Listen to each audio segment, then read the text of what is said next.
اب یہ تو پتہ نہیں ہے کہ یہ ویڈیو پاکستان کی ہے یا سعودی کی ہے یا کسی اور اسلامی ملک کی ہے. بہرحال جہاں کہیں کی بھی ہے تو آپ بتائیں حاجی صاحب نے ٹھیک کیا یا جو بچے لے کر آیا مسجد میں اس نے ٹھیک کیا؟ کس کا فعل صحیح ہے کس کا فعل غلط ہے؟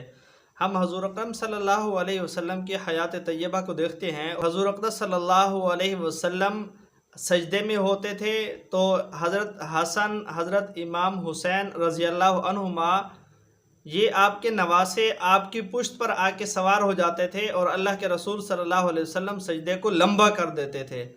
اب یہ اس کے اوپر نہیں سوار ہوئے بلکہ یہ سامنے بیٹھے ہوئے حرکتیں کر رہے تھے، شرارتیں کر رہے تھے یا ویسے بیٹھے ہوئے تھے، بچے تھے.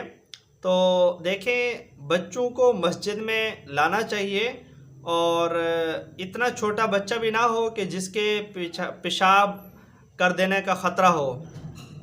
اگر کچھ سمجھدار بچہ ہے مطلب اس حد تک سمجھ رکھتا ہے کہ وہ پیشاب نہیں کرے گا تو پھر ایسے بچوں کو مسجد میں لانے میں کوئی حرج نہیں ہے. ہاں بہت زیادہ بچے جمع ہو جائیں جس کی وجہ سے نماز میں خلل واقع ہوتا ہے تو اس طرح اتنے بچوں کو تو نہیں لانا چاہیے. تو بہرحال یہ رویہ حاجی صاحب کا میرے نظر میں بہت غلط ہے، بہت غلط طریقہ اس نے استعمال کیا. نماز کے اندر سے اس معصوم بچے کو ایک طرف پھینک دیا، تو یہ طریقہ اختیار نہیں کرنا چاہیے. بعض لوگ ہوتے ہیں اتنا سخت ہوتے ہیں کہ نمازی کے آگے سے ان کے آگے سے بچہ گزر جائے تو وہ مسجد کے اندر پوری مسجد کو سر پہ اٹھا لیتے ہیں. تو ایسا رویہ اختیار نہیں کرنا چاہیے. حضور علیہ الصلوۃ والسلام والے اخلاق اپنانے چاہیے.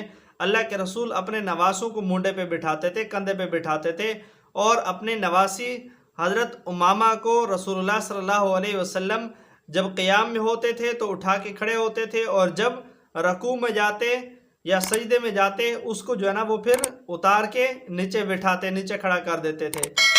تو اب یہ تو نہیں ہے کہ اب ایسے ہی کرنا شروع کر دیں، لیکن ذرا نرم ہولہت رکھنا چاہیے، ایسا رویہ اختیار نہیں کرنا چاہیے.